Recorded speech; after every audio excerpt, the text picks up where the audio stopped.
pela civilização humana é datada em torno de 12 a 10 mil anos atrás. E essa espécie é originária da China. E a sua classificação mais aceita, botânica, é de que ela seja uma espécie que se subdivide em 3 subespécies e que o cruzamento dessas subespécies vão originar diversas variedades, atualmente chegando a quase 2.000 variedades.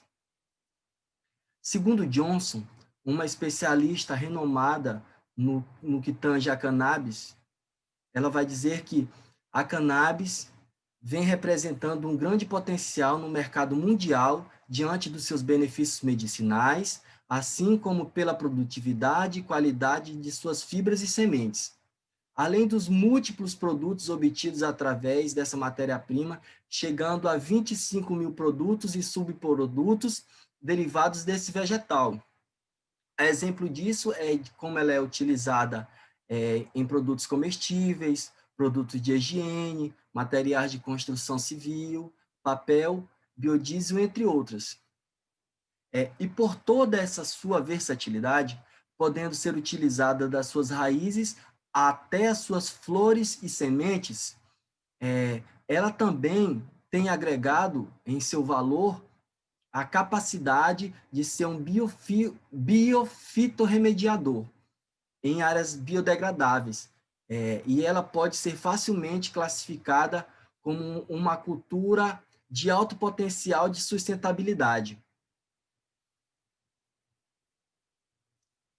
Nesse sentido, torna-se de suma importância a introdução da cannabis na agricultura familiar brasileira, pois com todas essas características, iria agregar valor econômico, social e ambiental no meio rural brasileiro.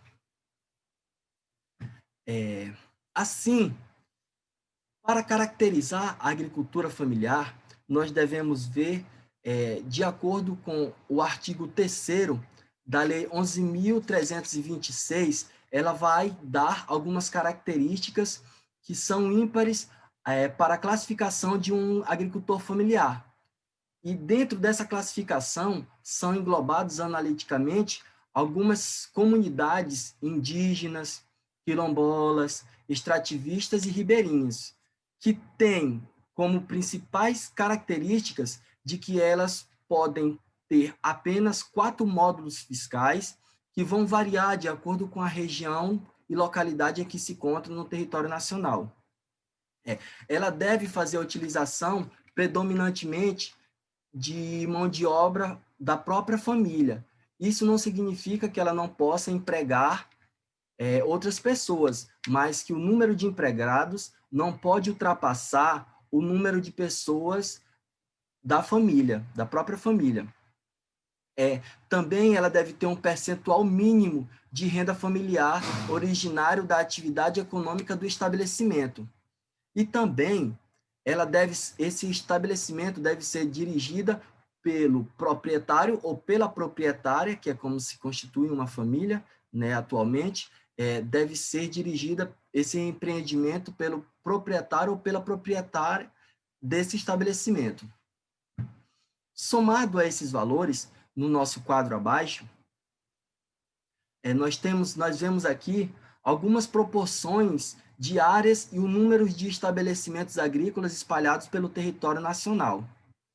E de acordo com o número de áreas, nós percebemos que, num total de 100%, apenas 23% da área utilizada para agricultura é de agricultura familiar. Por outro lado, o número de estabelecimentos agrícolas nesse território de agricultura familiar é de 77%. Ou seja, em um pequeno território de composição agrícola do território nacional, existe uma concentração muito grande de agricultores familiares, que representam atualmente uma cadeia produtiva que abastece, fomenta a mesa da população brasileira. A comprovação disso seria a participação significativa na produção de alguns produtos, como o café e a banana, que podem chegar até 48%, 84% da mandioca consumida pelos brasileiros é fruto da agricultura familiar. O feijão, 67%, 54% do leite, 40% das aves e ovos, e também 58% dos suínos produzidos e consumidos na mesa dos brasileiros é produzidos pela agricultura familiar. Isso segundo o censo agrícola de 2017. Nesse sentido, é importante trazermos alguns dados relacionados ao potencial produtivo de cannabis no Brasil. E trazemos aqui 2 trabalhos produzidos pelo grupo Data Frontiers, um feito em 2018, que ele vai trazer uma receita de potencial de cannabis medicinal no Brasil, isso verificando os 3 primeiros anos após a legalização. E segundo o Data Frontiers, durante os 3 primeiros anos, com a legalização da cannabis, um número de 959 mil pessoas poderiam ser tratadas com cannabis. Isso geraria uma renda de 3,4 bilhões. Já somado a esses pacientes portadores de dores crônicas, o número de pacientes atendidos subiriam para 3,4 milhões de pessoas. E isso daria para o Brasil uma rentabilidade de 4,4 bilhões de reais ao ano. Nesse quadro abaixo, trazemos outros dados produzidos no ano passado pelo Data Frontiers, que ele vai identificar o número estimado de consumidores de cannabis em países da América Latina. E vemos aqui no quadro que o Brasil contém o maior índice de consumidores de cannabis, chegando a um número de 4.237 consumidores. Somando todos esses consumidores da América Latina, ou os maiores consumidores, chegariam a um valor de 12,9 milhões de consumidores de cannabis em toda a América Latina. Soma-se a isso um fator muito importante que, segundo Jones, 1 hectare cultivado de cannabis chega a produzir 51 mil dólares com a produção de sementes e 31 mil dólares por produção de fibras. Nesse sentido, com toda essa importância de valor sustentável, econômico e social agregado, revemos aqui, vamos ver alguns modelos regulatórios que são muito importantes na América do Sul. Podemos ver aqui o caso do Uruguai, né, que foi o primeiro país a implementar o programa de legalização da cannabis, tanto para fins medicinais quanto para uso adulto, no ano de 2014. E o objetivo do Uruguai, com essa regularização, era para que houvesse uma redução de violência associada ao tráfico de drogas e a promoção da saúde pública. Outra característica muito singular da regulação do Uruguai é que qualquer pessoa maior de 18 anos, estando registrada no órgão regulador, que é o IRCCA, ela pode cultivar até 6 pés de cannabis em seu estado de floração. Uma outra característica muito importante é que podem ser montados clubes no Uruguai, ou seja, pessoas se reúnem e elas aumentam o número da sua produção para que elas possam fazer a utilização de diversas formas da cannabis. Trazemos aqui também algumas singularidades da regulação que está em andamento na Colômbia.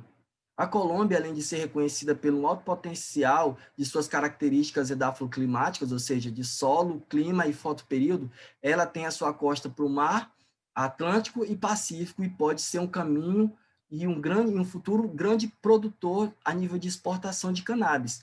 Mas o que mais se destaca na regulação da cannabis na Colômbia, a nosso interesse, é o fato de haver previsões para que pequenos e médios produtores rurais possam cultivar até 500 metros quadrados. E essa área é cultivada com todo um suporte técnico que o Estado oferece aos pequenos agricultores, sendo eles informações técnicas e também insumos que possam fazer com que essa produtividade possa aumentar. Outra significante importância na regulação da Colômbia é que de toda a produção total dos fabricantes, 10% deve haver uma cota para pequenos e médios produtores rurais de cannabis. Por outro lado, como já sabemos, no Brasil, o Brasil é o maior consumidor de cannabis, chegando a 4,2 milhões de pessoas. E atualmente a cannabis medicinal é legalizada no país e a posse e o cultivo de quantidades pessoais são discriminadas. Isso não significa que não há cultivo de cannabis no Brasil, pois há diversos anos é cultivado cannabis no Brasil, em algumas localidades específicas, a exemplo do que acontece no polígono da maconha, e também existem algumas pessoas que conseguiram, através da judicialização do direito à saúde, conseguir o direito de cultivar cannabis para os fins medicinais. Isso segundo a Rede Reforma, que o número de pessoas no Brasil atualmente que cultivam cannabis para os fins medicinais são em torno de 120 pessoas, pacientes ou familiares, além de haver cerca de 30 associações que fazem um belíssimo trabalho com o processo de venda e distribuição de óleos de cannabis para fomentar a melhor qualidade de vida de pessoas que sofrem de diversas doenças. Nesse sentido, é muito importante a gente ressaltar o trabalho feito pelo agrônomo e geógrafo Sérgio Barbosa, que, com o apoio da Universidade Federal de Viçosa e também com a empresa de desenvolvimento com pesquisas sobre cannabis, eles fizeram um mapeamento agroclimático de todo o território nacional para saber o potencial brasileiro para o cultivo de cannabis para fins medicinais e industriais. E, a partir dos dados colhidos por eles, eles conseguiram demonstrar que em duas variedades de flores, variedades A e B, o percentual em todo o território brasileiro teria uma aptidão de ótima ou boa de entre 88% a 75%. Em duas variedades de sementes distintas, com a finalidade para a produção de sementes, que o território brasileiro teria aptidão de ótima ou boa de 69% a 71%. E com duas variedades distintas para o cultivo de fibra, chegou-se a colher os dados que foram representados por 80% a 95%, dizendo que são aptas, de boas ou ótimas para o cultivo em todo o território brasileiro. Com toda essa qualidade, com toda essa possibilidade de geração de renda e melhorias no que tange a políticas públicas, com toda essa implementação advinda dessa cultura, da introdução dessa cultura no Brasil, atualmente, na Câmara e no Senado, existem diversos projetos tramitando, projetos de lei, mas o que mais se destaca é um que foi feito em 2015 e atualmente é tido como uma minuta substitutiva ao projeto de lei 399. E ele dispõe sobre o cultivo, processamento, pesquisa, produção, comercialização de produtos à base de cannabis. E o que nós destacamos nessa minuta é que ela não contempla expressamente a capacidade e o potencial da agricultura familiar, com a implementação dessa cultura na agricultura familiar. Do contrário, no artigo 2º, alíneas 15 e 16, lá vão falar que pessoas jurídicas poderão fazer o plantio, a cultura, a colheita, a importação, a exportação, a aquisição, armazenamento, transporte, expedição e processamento até a secagem dessas plantas. Ou seja, para que o produtor rural da agricultura familiar pudesse fazer o cultivo, ele teria um dispêndio muito grande com relação a receitas fiscais, pois ele passaria de um agricultor familiar para uma empresa rural, o que, em vez dele ter benefícios para que ele pudesse implementar essa cultura, ele vai ter alguns gastos a mais para que assim possa também ser contemplado com o cultivo desse vegetal. Por outro lado, o agronegócio brasileiro tem se demonstrado muito interessado na introdução desse vegetal no território nacional. A exemplo disso é que já ocorreram algumas reuniões públicas para que se debatesse sobre o assunto, e não menos merecido, também é importante ressaltar que o agronegócio representa 22% do PIB brasileiro, gerando diversos empregos e renda.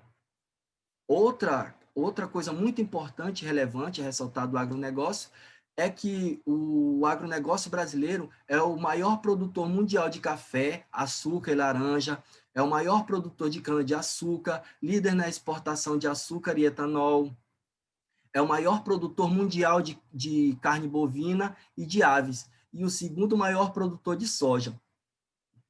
No entanto, de acordo com a larga escala de produção e a utilização extensiva de áreas, acaba-se que o agronegócio acaba representando uma parcela bem significativa no que tange ao desmatamento, a perda da biodiversidade, a degradação do solo, o esgotamento de mananciais, conflitos sociais, contaminações de solo, água e ar e geração de resíduos. E através de uma pesquisa da união de diversas entidades públicas, eles foram verificar a produção agrícola de consumo de agrotóxicos e fertilizantes químicos na lavoura brasileira entre os anos de 2002 a 2011. E durante esse período foi percebido que houve um aumento significativo na utilização de agrotóxicos em milhões de litros, que passou de 600 milhões para 850 milhões de litros de utilização na agricultura, dos cultivos, né? E isso não representou uma elevada taxa de produtividade no campo, porque, como nós vemos aqui, passou de 550 milhões de hectares produzidos para 700 milhões de hectares produzidos. Nesse mesmo sentido, a utilização de fertilizantes variou, mas também não foi significativa para que houvesse um aumento dessa produção. E essas características são da utilização e a dependência de agrotóxicos pelo agronegócio. Isso se caracteriza pela expansão do plantio de sojas transgênicas, do milho transgênico e algumas variedades de monocultura. Também acontece o aumento de doenças na lavoura, o estímulo de consumo de agrotóxicos e também a isenção fiscal desses agrotóxicos, que acabam acarretando em dar ao Brasil a classificação de maior consumidor de agrotóxicos do mundo. E segundo Peterson, ele vai dizer o seguinte, que os agrotóxicos não podem ser compreendidos senão como armas de uma guerra não declarada, cujas vítimas humanas e não humanas são ocultadas por uma ciência cercada por interesses econômicos ou justificada por esta mesma ciência como efeitos colaterais de empregos de uma tecnologia apresentada como indispensável, ou seja, justifica-se que se deve fazer a utilização desses agrotóxicos para que se possa ter uma maior produção. No entanto, é verificável que não há significativamente uma maior produtividade e muito menos se reduz a fome nem no território nacional, muito menos no território internacional, como vemos atualmente diversas sociedades sendo dizimadas pela fome. Com isso, é importante ressaltar que no Brasil, como dissemos antes, já existem comunidades que já fazem a utilização de forma ilegal da cannabis há bastante período, em diversas regiões do país, mas destaca-se o polígono da maconha, que é entrelaçado entre os municípios, entre os estados da Bahia, Pernambuco, Alagoas e Sergipe, que tem em torno de 20 a 30 municípios. E, assim, através desse cultivo ilícito, muitos agricultores acabam sendo presos e acabam sendo marginalizados por fazer a produção, o cultivo desse vegetal de forma ilegal. Dados estatísticos comprovam que no ano de 2005, 1.545.680 pés de maconhas foram destruídos e que 1.417.965 pés faziam parte do território do polígono da maconha, o que significa que 91,53% eram precisamente dessa região.